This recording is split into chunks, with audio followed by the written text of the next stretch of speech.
입니다. 이 모든 것을 깨달았느냐 하시니 대답하되 그러하오이다.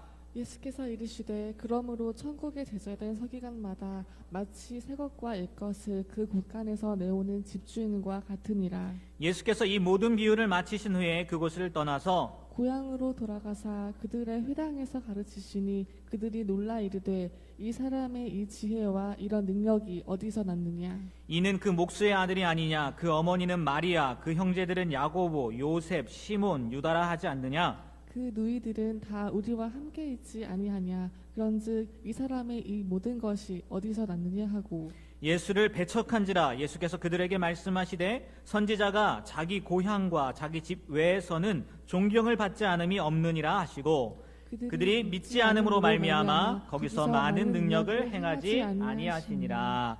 아멘. 지난 2주 동안이죠. 예수님께서 천국에 대해서 비유로 말씀하신 것들을 나눴습니다. 제가 처음 시간에 천국은 겨자씨 한 알과 같다. 그리고 가루 서말에 넣어서 부풀게 한 누룩과 같다. 또 좋은 씨를 제밭에 뿌린 사람과 같다는 것으로 말씀을 전해드렸고, 지난주에는 우리 전도사님께서 천국은 밭에 감추인 보화와 같습니다. 또 값진 진주를 구하는 장사꾼과 같습니다. 또 바다에 치고 각종 물고기를 모으는 그물과 같다는 말씀으로 말씀을 전했습니다. 천국이 어떻게 다가오고 우리에게 다가오는 천국, 그게 어떻게 다가오는지, 그리고 우리가 그 천국을 어떤 마음으로 어떤 모습으로 준비해야 되는지, 또 마지막 때에 곧 심판의 때가 있다는 것을 알라는 의미의 말씀이었다는 거죠. 비유였다는 거죠. 그런데 오늘 그 뒤에서 이어진 오늘의 말씀의 서두죠. 51절 보면은 예수님의 질문과 그 제자들의 대답이 우리에게 도전을 준다는 거예요. 예수님께서 이 비유를 마치신 다음에 제자들에게 이렇게 질문하십니다. 우리 51절 말씀 다시 한번 읽어볼까요? 51절 말씀 우리 다 같이 읽습니다. 이 모든 것을 죄송해요. 제가 이거는 아까 그걸로 보여주세요. 네, 개역개정, 우리가 개역개정이고 공동 번역에서 이야기한 겁니다. 우리 다 같이 한번 읽어보겠습니다. 시작. 예수께서 말씀을 마치시고 지금 한 말을 다 알아듣겠느냐 하고 물으셨다. 제자들은 예 하고 대답하였다. 네, 개역개정과 다르죠. 공동번역에 이렇게 얘기했다는 거예요. 예수님께서 다 알아들었냐? 라고 물어봤다는 거예요. 그랬더니 제자들이 뭐라고 얘기했다고요? 네 라고 했다는 거죠. 네. 정말 제자들이 깨달았을까요? 예수님이 말씀하신 것들 깨달았을까요? 아마 그랬을 겁니다. 아마 깨달았을 거예요. 왜냐하면 예수님께서 그들이 모르는 것은 친절히 설명해 주셨다고요. 물어보니까 예수님 이건 무슨 내용입니까? 이건 무슨 의미입니까? 그러니까 예수님이 설명해 주셨고, 또한 그들의 삶 가운데에서 충분히 일어날 만한, 제가 말씀드렸죠. 겨자씨 하나에 대한 얘기도 그렇고, 누룩 당연한 거 아닙니까? 밀가루에다 누룩을 넣으면 부풀잖아요. 그런 이야기들을 통해서 삶에서 충분히 일어날 만한, 일어난 사건을 가지고 예를 드셨기 때문에 분명히 제자들이 알아들었을 거라는 거예요. 여러분, 이런 은혜가 여러분에게도 있었으면 좋겠어요. 말씀을 알아들을 수 있는 은혜. 생각해 보세요. 아무리 좋은 말이라도 마음에 와닿지 않고 우리의 삶의 변화를 가져오지 않는다면 의미 없잖아요. 예를 들어서요, 한번 보여주시겠어요? 깔라무스 글라디오 포르티오르. 네. 어떻게 마음에 와 닿으시나요? 마음에 와 닿으세요? 네. 깔라무스 글라디오 포르티오르. 마음에 와 닿으세요? 이게 무슨 말이십니까? 무슨 말 같아요? 이게 무슨 말 같아요? 네. 이게요, 패는 칼보다 강하다는 말이에요. 우리가 다 알다시피 이게 무슨 내용입니까? 사고, 언론, 저술, 정보의 전달이 직접적인 폭력보다 사람들에게 영향력이 있다는 내용이잖아요. 하지만 우리가 지금 경험해봤던 것처럼 글이라는 것도 사람의 마음에 와 닿지 않고 생각에 또 행동에 변화를 가져오지 않는다면 그냥 하얀 것은 종이고 검정한 것은 글씨로 그냥 남는다는 거죠. 글씨에 불과하다는 거죠. 깔라무스 글라디오 포르티오르. 아무리 좋은 말이라고 해도 우리 무슨 말인지 처음에 몰랐잖아요. 그냥 글씨였을 뿐이죠. 하지만 그 뜻을 알았을 때는 쉽게 이해되었잖아요. 여러분, 제자들이 대답한 것처럼 너 알아듣니? 네, 그냥 깨달았다는 얘기가 아니에요. 아, 정말 이런 거구나 라고 마음 가운데 절실히 알았다는 거거든요. 여러분에게도 또 저에게도요, 이렇게 말씀을 알아들을 수 있는 그런 은혜가 있었으면 좋겠어요. 그리고 더 나아가서요, 그렇게 살게 되었으면 좋겠습니다. 알아듣는 것으로 끝나는 것이 아니라. 그런데요, 또 하나 재밌는 건 뭐냐면, 알아듣는 것에 대해서 이야기했는데, 뭔가를 안다는 생각이요, 오히려 진리를 거부하게 만드는 경우도 있다는 거예요. 알아들어서 도움이 되는 반면, 한편으로 또 안다는 그 생각이 진리를 거부하게 만드는 경우도 있다는 거예요. 지금 말씀을, 우리가 마태복음 말씀을 계속해서 읽고 있는데요, 그 말씀을 보고 있는데, 지금까지 예수님의 말씀에 반응한 사람들, 그리고 순종하려고 하는 사람들은 주로 어떤 사람이었는지 아십니까? 하층민이었어요. 세리였어요. 죄인들이었어요. 그 당시에 정말 교육도 많이 받지 않은 사람들, 주로 그랬다는 거죠. 오히려 율법에 대한 지식이 있고 스스로 똑똑하다고 생각한 사람들은 예수님의 말씀을 거부했다는 거예요. 진리를 거부했다는 거예요. 그래서 그런지 사도 바울도요, 인간의 지혜가 하나님의 말씀 앞에서는 어리석음의 원인이 되고, 오히려 인간의 어리석음이 지혜로움이 된다고까지 이야기를 했다는 거죠. 고린도전서 1장 27절 28절 말씀입니다. 우리말 성경으로 준비했는데 한번 다 같이 한번 읽어볼까요? 사도 바울이 한 얘기예요. 자, 시작. 그러나 하나님께서는 지혜로운 사람들을 부끄럽게 하시려고 세상의 어리석은 것들을 택하셨고, 강한 것들을 부끄럽게 하시려고 세상의 약한 것들을 택하셨습니다.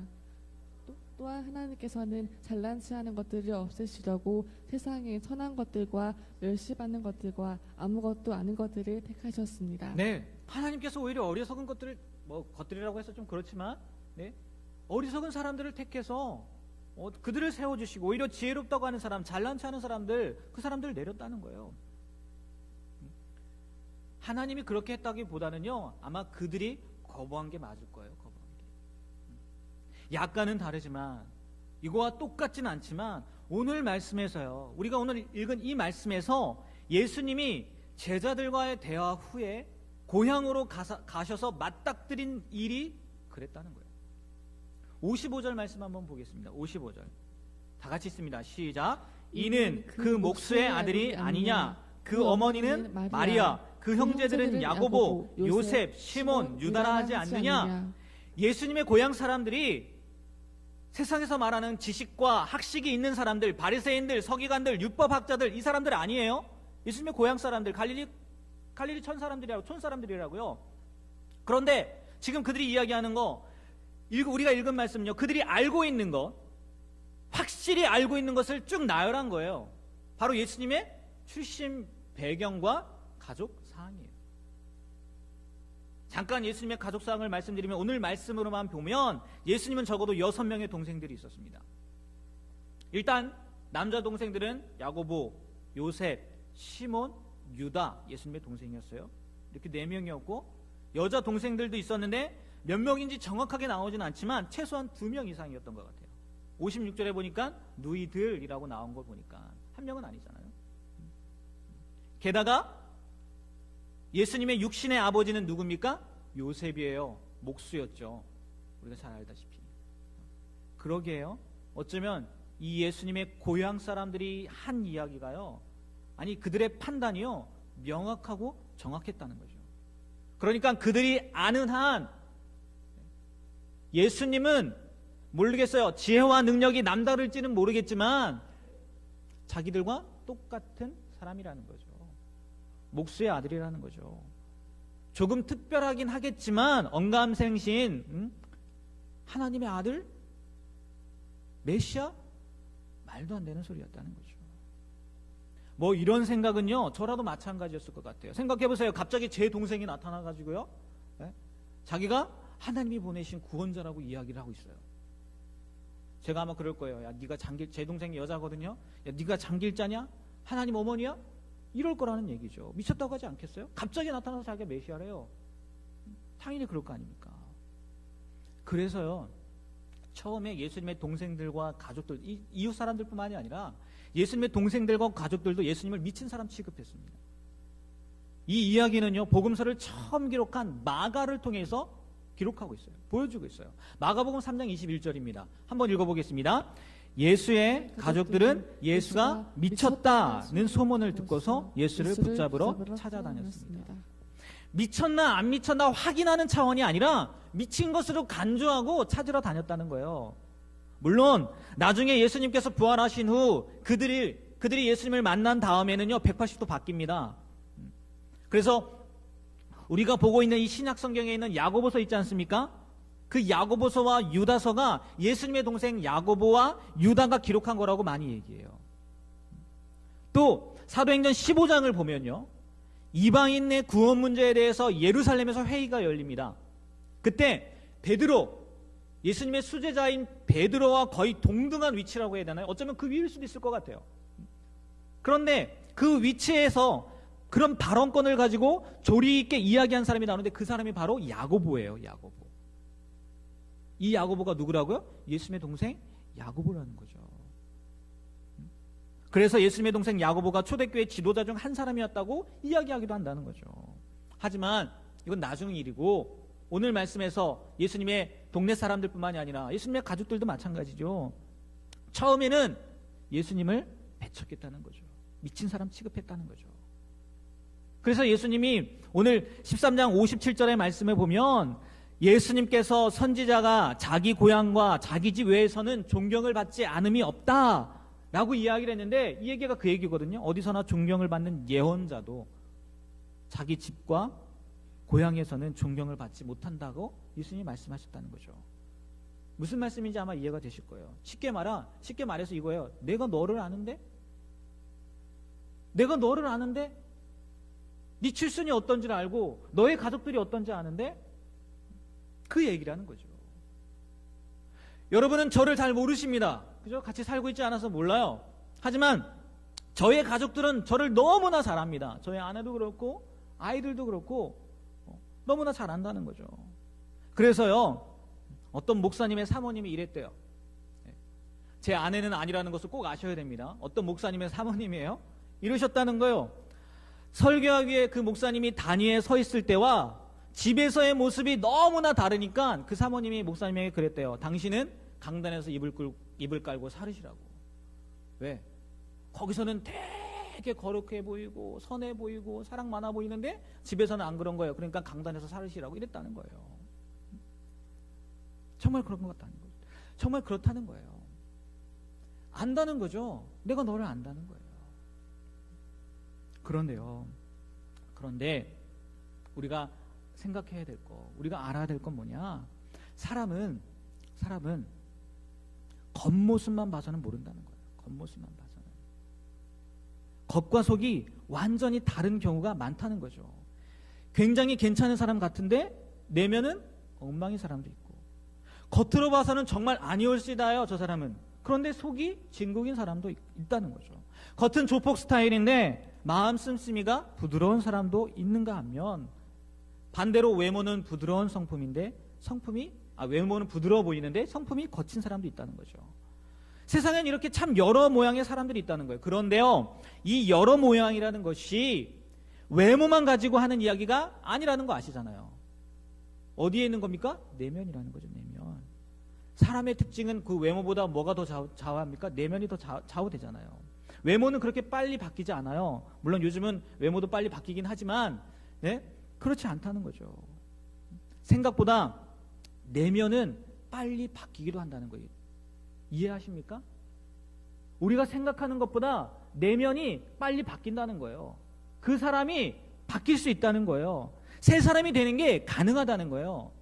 예수님이 과거에, 예수님으로 비교해서 그렇지만 예수님이 과거에 목수의 아들, 30년 동안 목수의 아들로 살았으니까 겉모습이 목수였고 그런 모습이었을지 모르지만 정말 예수님이 말씀하신 것처럼 원래 하나님의 아들이었죠. 근데 굳이 예를 든다면 바뀔 수 있다는 거예요. 변할 수 있다는 거예요. 우리도 그렇다는 거죠. 그런데 문제는 뭐냐? 새 사람이 되었음에도 불구하고 과거의 모습이 아님에도 불구하고 우리의 선입견 때문에, 내 경험 때문에, 내 경험이 모든 것을 말한다고 미리 판단하는 게 문제라는 거죠. 다행히 예수님 2000년 전에 이미 오셨기 때문에 누가 메시아다, 내가 메시아입니다, 아니다 뭐 이런 걸 가지고 싸울 일도 없고 판단할 이유도 없지만 뭐 이단들이 그냥 너도 나도 자기가 메시아라고 해서 그게 좀 문제긴 하죠. 하지만 오늘 말씀을 통해서 지금 예수님을 배척한 이 모습들을 통해서 우리가 깨달아야 될 게 있다는 거예요. 생각해야 될 게 있다는 거예요. 그게 뭐냐? 첫 번째는요, 예수님을, 아니 우리 기독교인을 선입견을 가지고 바라보게 만드는 그릇된 우리의 삶을 고쳐야 된다는 거예요. 무슨 말씀인지 이해가 되십니까? 예전에 제가 한번 말씀드렸는데 몇 번 강조해도 지나치지 않을 것 같아요. 오랜만에 다시 보여드릴게요. 제 카톡 프로필입니다. 글씨 보이시나요? 글씨 보이시나요? 뭐라고 표현되어 있나요? 세상 사람들은 보이지 않는 하나님을 보이는 사람, 나를 통해 본다는 거예요. 먼저 믿은 우리의 삶을 통해서 하나님을 바라보게 된다는 거예요. 왜 기독교를 개독교라고 하고 목사님들의 스캔들을 유난히 대수투피를 것 같습니까? 목사님들만 스캔들이 있겠어요? 아니에요. 불교에서도 천주교에서도 또 다른 종교에서도 분명히 있다는 거예요. 근데 왜 유독 개신교인들만, 특별히 개신교인들과 목사님들을 부각시켜서 매스컴에서 이야기하느냐는 거예요. 뭐 이것을 가지고 어떤 사람은 정치적인 문제라고 이야기하기도 하고, 배타적인 종교 성향 때문에 사람들의 반감을 사서 그런 거다라고 이야기합니다. 그런데요, 한편으로 긍정적인 부분을 생각해 본다면 그만큼 기독교인들에게, 개신교인들에게 바라는 기준이 높다는 거잖아요. 너희들 왜 그렇게 안 사느냐는 거예요. 하나님이 그러라고 하더냐? 예수님이 가르친 게 그거냐? 너희가 믿는 신이 유일신이고 참신이라면 왜 너희는 그렇지 않은 거냐? 라고 확인하고 싶은 거는 아니냐겠느냐는 거예요. 물론 뭐 웃기다고 해야 될까요? 아니면 허탈하다고 해야 될지 모르겠지만 아무리 우리가 노력해도요, 그들의 수준에 도달할 수는 없어요. 이렇게 하면 아마 다른 것을 요구할 거고요, 저렇게 하면 또 다른 것을 아마 말할 거예요. 불리하긴 하죠. 그럼에도 불구하고요, 다른 종교와 세상 사람들이 이 세상에서 사는 방법과 우리가 믿는 하나님이 요구하시는 삶이 180도 다르고 우리는 그렇게 살아야 된다는 거죠. 다를 뿐만이 아니라 그렇게 살아야 된다는 거죠. 우리가요, 그들에게 선입견을 제공하면 안 된다는 거예요. 우리의 모습을 통해서, 우리의 삶을 통해서, 아, 예수님 배척할 만한 사람이야, 배척해도 돼, 저 사람 그런 사람이야, 그런 것들을 제공하면 안 된다는 거예요. 오죽했으면 그러한 삶을 사는 것을 두려워하지 말라고, 다른 삶을 사는 것을 두려워하지 말라고 세상과 충돌하라는 제목으로 책이 나왔겠습니까? 세상과 충돌하라는 거예요. 그들과 다르다는 걸 보여주라는 거죠. 어찌되었건 여러분, 우리는 예수님을 보여줄 수 있는 창문의 역할을 감당해야 된다는 거예요. 창문이 더러워가지고 그 너머의 아름다운 풍경을 보여주지 못하면 안 된다는 거예요. 창문에 무언가가 덕지덕지 붙어 있어서 그 너머의 기쁨을 보여주지 못하면 안 된다는 거예요. 진정한 그리스도의 향기를 내는 사람이 되어야지, 냄새를 피우는 사람이 되면 안 된다는 거예요. 오늘 말씀을 통해서 우리가 첫 번째로 깨달아야 될 게 뭐냐면, 안 믿는 사람들에게, 믿지 않는 사람들에게 그런 선입견을 주는 우리의 삶을 고치라는 얘기예요. 그래야 된다는 거죠. 왜요? 그들은 바로 하나님을 못 바라본다는 거예요. 누굴 통해 바라본다고요? 우리를 통해 바라본다는 거예요. 그래서 나의 삶 때문에 그들에게 예수님은 이런 분이야, 나는 선입견을 제공하지 말라는 거예요. 그게 오늘 예수님을 배척한 사람들의 모습을 통해서 우리가 깨달아야 될 첫 번째 내용이라는 겁니다. 그러면 두 번째, 우리가 깨달아야 될 건 뭐냐? 다른 사람을 바라볼 때 내가 먼저 그런 사람이 되면 안 되고, 또 다른 사람을 바라볼 때 그런 선입견을 버려야 된다는 거죠. 여러분, 사람의 마음은 액체와도 같다고 이렇게 이야기를 하더라고요. 액체와 같다는 거예요. 어디로 왔다 갔다 하며 흐른다는 거예요.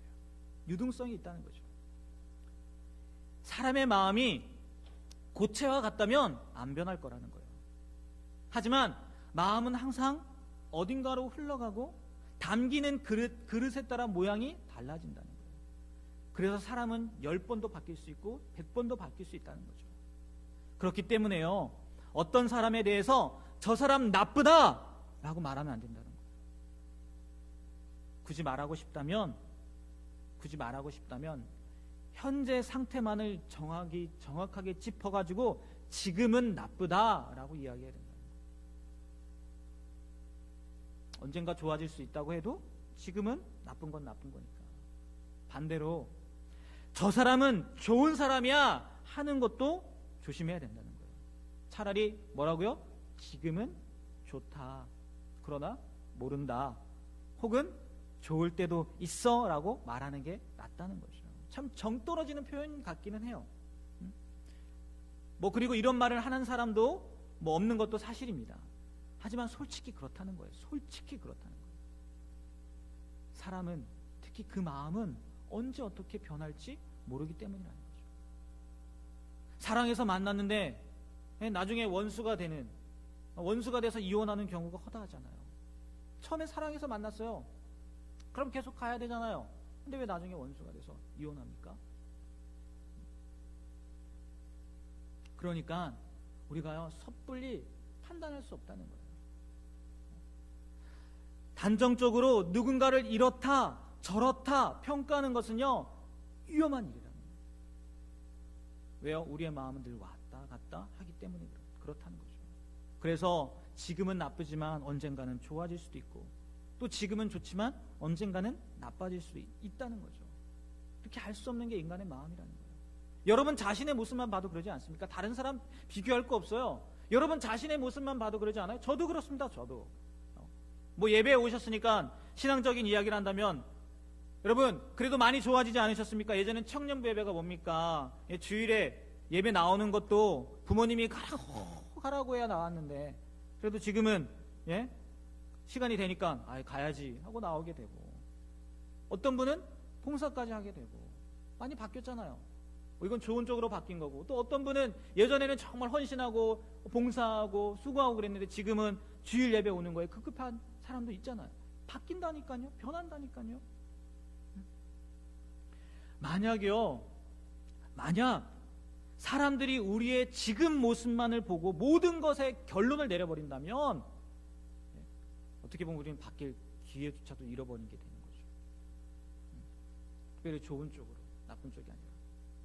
과거의 모습 때문에 아직 이루어지지 않은 미래를 판단할 뿐만 아니라 지금의 모습도 믿지 못하게 되는 그런 일이 생기지 않아야 된다는 거예요. 그래서요, 사도 바울은 고린도전서에서 이런 말씀을 고린도 교인들에게 합니다. 근데 우리에게 한 얘기인 것 같기도 해요. 한번 읽어보겠습니다. 고린도전서 4장 5절 말씀이에요. 다 같이 있습니다. 시작. 그러므로 때가 이르기 전 곧 주께서 오시길까지 아무것도 판단하지 말라. 그가 어둠에 감춘 것들을 드러내고 마음의 뜻을 나타내시리니 그때에 각 사람에게 하나님으로부터 칭찬이 있으리라. 네, 예수님이 다시 오실 때까지요, 아무것도 판단하지 말라고 하라는 거예요. 굳이 판단하려면 아까처럼 뭐라고요? 지금은 좋아요. 지금은 좀 나쁘네요. 근데 그거 가지고 얘는 끝까지 나쁜 애야, 그렇게 하지 말라는 거예요. 때가 되면 감추인 것이 드러난다는 거예요. 예수님께서 천국에 대한 비유에서처럼 마지막 때가, 말씀하신 그 천국에 대한 비유처럼 마지막 때가 온다는 거예요. 그때는요, 추수 때라서요, 알곡과 가라지가 구분되고요, 알곡은 곳간에, 가라지는 불에 태워버린다는 거죠. 그리고 물고기를 모는 그물처럼 그물에 물고기가 가득해졌어요. 이제 올려야 된다는 거죠. 추수 때라는 거죠. 마지막 때라는 거죠. 그때요, 좋은 것은 옮겨놓고 못된 것은 내버리는 그런 날이 올 거니까, 그 판단은 누구에게 맡기라고요? 하나님 앞에 맡기라는 거예요. 하나님 앞에. 그때가 되면 명백히 구분되어지고 판단되어진다는 거죠. 불완전한 우리 인간에 의해서가 아니라 완전하고 완벽하고 정확하신 하나님에 의해서 판단이 되어진다는 거예요. 판단은 하나님께서 하신다는 거죠.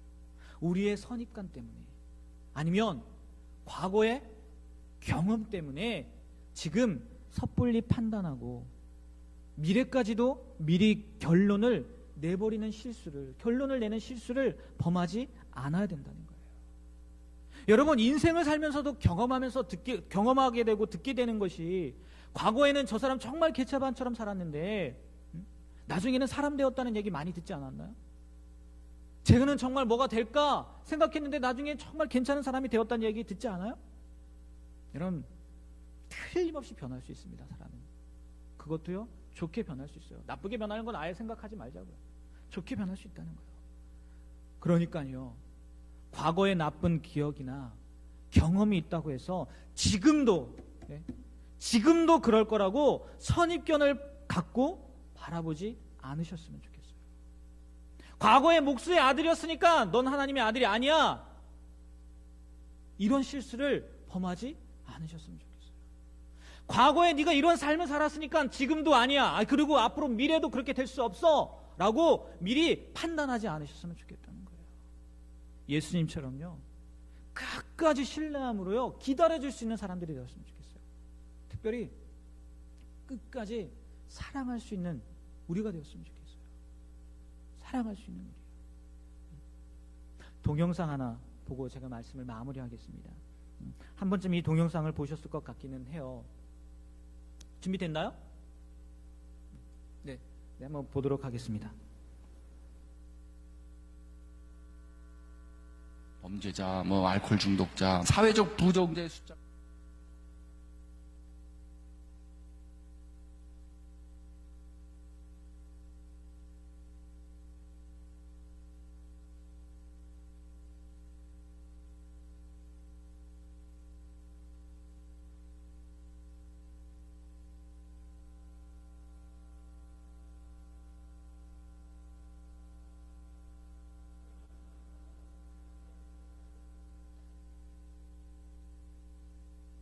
안 나오나요?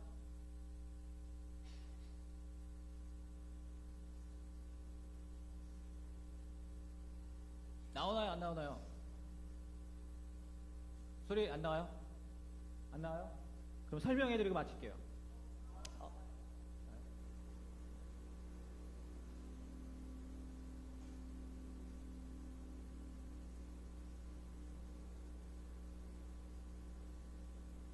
소리 안 나네요.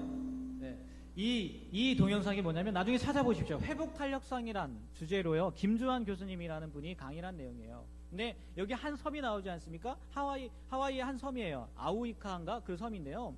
이 섬에서요, 한 마을, 아우이카의 그 마을을 봤는데 사람들이 너무 안 되는 거예요. 이 사람들이 막 이렇게 알코올 중독자, 불황아들, 마약하는 사람들, 막 이런 사람들만 나오는 거예요. 그래서 연구진이 연구를 했다는 거예요. 한번 연구를 해보자. 그래서 전수조사를 시작했다는 거예요. 1955년부터 자그마치 40년 동안 55년에 태어난 아이들을 가지고 40년 동안 조사를 했다는 거예요. 얘네들이 어떻게 나쁘게 변하나 그것을 가지고 보려고, 도대체 이 환경이 어떻길래 얘네들이 이렇게 변하나, 그래서 40년 동안 조사를 했다는 거예요. 근데 그 아이들이 213명인가 되었대요. 200 몇 명 정도 되었는데 나중에 보니까요, 이 사람들의 생각과 전혀 다른 방향으로 흘러가는 거예요.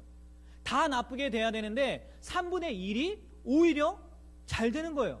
더 좋아지는 거예요. 그러니까 이 사람들 난리 난 거죠. 야, 우리 애 연구 큰일 났다, 이거 실패된 거다, 40년을 계획한 건데 날라간 거다, 이렇게 생각을 했는데 생각이 전환인가요? 생각을 바꿨대요. 아니, 이렇게 정말 안 좋은 땅에서, 이렇게 힘든 땅에서 불황아들만 나오고 부정응달만 나오는 땅에서 어떻게 70명이라는 3분의 1이 되는 인원이 변했을까 봤다는 거예요. 오히려 그 연구를 바꿨다는 거죠, 방향을. 그래서 그 71명의 아이들을 조사했답니다. 도대체 얘네들에게 뭐가 있었길래 이렇게 바뀔 수 있었을까? 예를 들어서 한 아이가요, 엄마가 16살, 아빠가 19이에요. 엄마는 도망갔어요. 애 낳고 도망갔어요. 키우기 싫다고. 그리고 아빠도 돌보지 않아요. 그런데 이 아이가 자라면서 삐뚤어지는 게 아니라 오히려 전교 1등을 하고 모범생으로 자라는 거예요. 이상하잖아요. 엄마는 도망가고 아빠도 돌보지 않는데. 그러니까 예를 들은 거죠. 봤더니 이 아이가 누가 있었냐? 할아버지 한 명 있었다는 거예요. 근데 이 할아버지가 이 아이를 어떻게 키웠냐? 끝까지 신뢰했다는 거예요. 끝까지 사랑했다는 거예요. 그래서 이 영상을 보면 두 가지 얘기가 나옵니다. 어떻게 이들이 변할 수 있었냐? 첫 번째는 1에서 3세 때 충분한 사랑을 받았다는 거예요, 이 아이들이. 그리고 두 번째 조건이 뭐냐? 관계에 대한 건데, 얘를 신뢰해주는 사람이 있었다는 거예요. 한 명 이상 있었다는 거예요. 한 명. 그러니까 한 명이 신뢰를 했는데도 두 사람이 아니에요. 한 명이 신뢰를 했음에도 불구하고 이 아이가 변했다는 거예요. 바뀌었다는 거예요. 변한다는 거예요. 다 포기한 존재라 할지라도요, 누군가가 신뢰해주고, 특별히 오늘 제가 마지막 말씀에 사랑하길 바란다고 했는데, 사랑해주는 대상이 있다면 변한다는 거예요.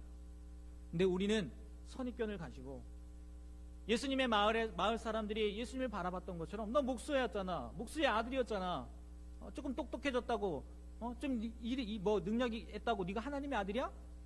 좀 큰 갭은 있지만 그렇게 판단했다는 거죠. 아니라는 거예요. 사람에 대한 선입견, 내 경험으로 인해서, 또 과거에 겪었던 것들 때문에 지금도 그럴 거라고, 또 앞으로도 그럴 거라고 판단하지 말라는 거예요. 예단하지 말라는 거예요. 뭐 하라고요? 끝까지 신뢰하라고. 더 나아가서요, 끝까지 사랑하라고. 예수님의 제자들이 결국 변할 수 있었던 이유도요, 제가 늘 이야기하지 않습니까? 요한복음 13장 1절을 한번 보십시오. 자기가 떠날 때가 됐어요. 죽을 때가 되었어요. 그런데 13장 1절 마무리 부분에, 마지막 부분에 뭐라고 한다고요? 자기의 사람들을 사랑하시되 끝까지 사랑하셨다고 나와요. 여러분, 오늘 말씀을 통해서요, 우리가 이것을 깨달았으면 좋겠어요. 첫 번째, 내가 세상 사람들에게 예수님을 바라보는 선입견이 되지 않길 바랍니다. 내 모습으로 인해서 거침돌이 되지 않길 바라요. 그리고 또 하나는, 다른 사람들을 바라볼 때, 세상 사람들을 바라볼 때 예수님의 눈으로 바라보셨으면 좋겠어요. 인간의 생각으로 그들을 미리 판단하고, 과거에도 이랬으니까 지금도 이럴 거고 미래도 이럴 거야, 예단하지 말고 이 사람도 바뀔 수 있을 거라는 믿음을 가지고, 특별히 사랑하는 마음으로 끝까지 바라봐줬으면 좋겠어요. 결국은 변한다니까. 결국은 바뀐다니까. 우리가요, 그러한 삶을 살았으면 정말 좋겠습니다. 그래서 우리가 세상 사람들과 하나님 앞에서는 깨끗한 창의 모습으로, 창문의 모습으로, 그리고 세상 사람들에게는 하나님의 성품을 보여주는 모습으로 살아가는 저와 여러분이 되길 주님의 이름으로 부탁드립니다. 기도하겠습니다. 하나님, 내가 하나님과 세상 사이에 정말 깨끗한 창문으로, 투명한 창문으로 서 있는지 우리의 삶을 한번 돌아보게 하시고, 만약 때가 끼어 있다든지 무엇인가가 묻어 있다면 깨끗이 씻어내고 투명한 창문의 역할을 감당할 수 있도록 도와주시고, 또 하나는 우리가 만나는 사람들, 그 어떤 사람들이 되었든지 간에 과거의 모습 때문에 지금도 이렇고 미래도 이럴 거라고 미리 판단하지 않도록 하나님 붙잡아 주시옵소서. 쉽지 않습니다. 그럴 때마다 마음 가운데 판단이 들고 의심이 생기고, 또 포기하고 싶을 때마다 예수님이 우리를 바라보셨던 것처럼, 예수님이 우리를 생각하셨던 것처럼 그것을 생각하며 예수님 바라보며 우리가 끝까지 이겨낼 수 있는, 끝까지 신뢰할 수 있는 그런 삶을 살아갈 수 있는 우리가 될 수 있도록 붙잡아 주시옵소서. 예수님의 이름으로 기도합니다. 아멘.